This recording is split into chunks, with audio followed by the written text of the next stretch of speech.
Hello, I'm Fred Milner. I've been a member and a singer of Princeton Musica since around 2000. Started out on the board and not singing, and I went to concerts and loved it so much that I joined the chorus. And I'm still singing and love it. The Annelies is a very important piece for me. It's funny, I've never read Anna Frank's diary, and I will. But I have, my father's side of the family is Jewish from Lithuania area. And his mother and father came from different parts. This is a portrait. It's the only photo I have of any of the ancestors from the original country, and it is on my grandmother's side.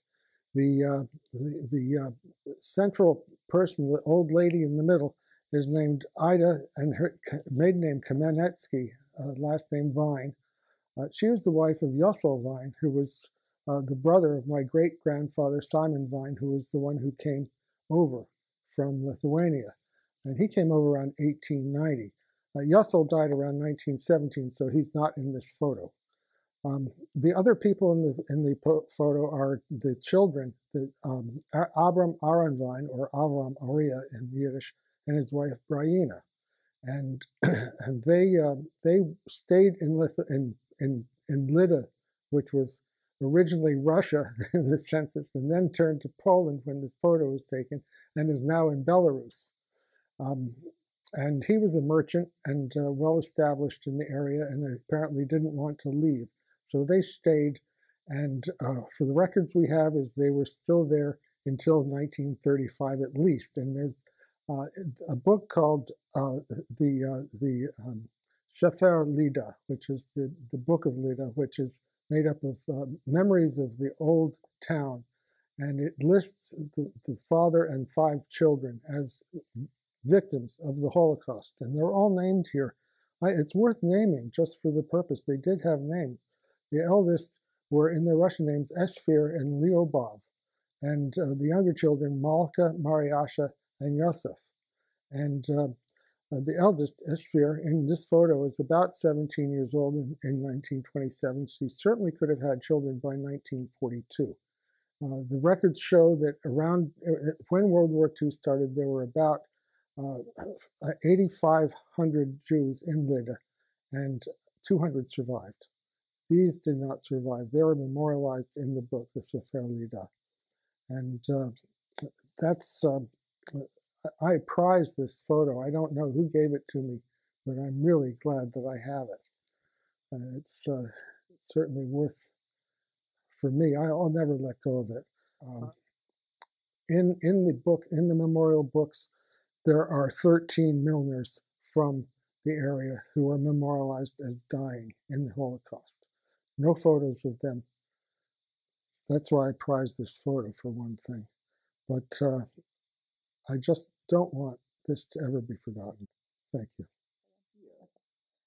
My name is Tess Orban, and I've been with Musica since 2015, I think.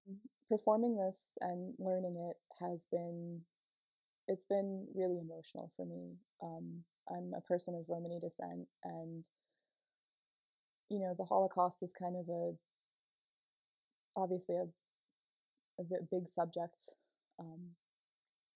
for a lot of people. And I think it's so important to tell stories like Anne's. And I mean, she would be 92 or 93 if, you know, the Holocaust hadn't happened. So this isn't ancient history. This happened within people's lifetimes that are alive today.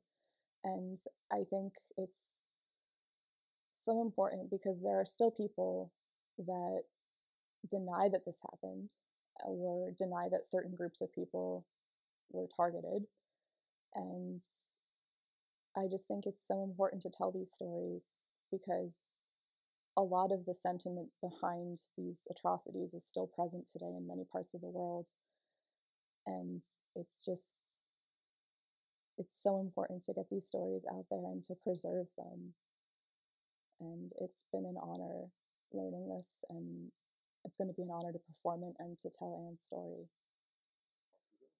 My name is Wolfgang Elsner. I've been with Princeton Musica since 2014. As we prepare this performance of Annelies, I want to share with you how this piece affects me in a very personal way. You see, My life overlapped briefly with that of Anne, and my parents and I shared much of her experience. I was born in Berlin in 1943, a pivotal year in World War II.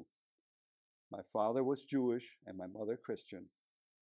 As a child of a so-called mixed marriage, I was thus considered a mischling under the Nazi race laws. At the same time that Anne and her family were hiding in Amsterdam, we were cowering in our apartment in the heart of Berlin, under the constant threat of my father's arrest and deportation, as well as the often twice daily air raids by British and American bombers. As a child, I learned to count to 13 because that was the number of steps down into our bomb shelter. My mother would carry me in her arms and count aloud as we descended so as not to trip in the darkness of the blackouts. My father's mother, aunt, and uncle were all deported to Theresienstadt, where they ultimately perished. My father was himself arrested by the Nazis in February of 1943 and briefly held at a detention facility in Berlin. He was released a week later, however, after a series of street protests by non-Jewish relatives in an incident that became known as the Rosenstrasse protests. When I was born 4 months later, my parents found a dissident Protestant minister who would risk his own arrest and deportation by baptizing me in a secret ceremony in our apartment in the dead of night with water from our kitchen sink. In the twisted logic of the Nazis, my baptism, although performed illegally, conferred certain privileges on my father by virtue of now having a Christian child. He was able to ride out the rest of the war in forced labor for the Reichs Association for Jews at the Jewish hospital in Berlin. I was too young to retain personal memories of those years, but as we sing the various movements of this work, I am struck by how neatly the dates of Anne's diary interleave with key dates of my own story. Throughout our rehearsals, Ryan has challenged us to put ourselves in Anne's place. I was there.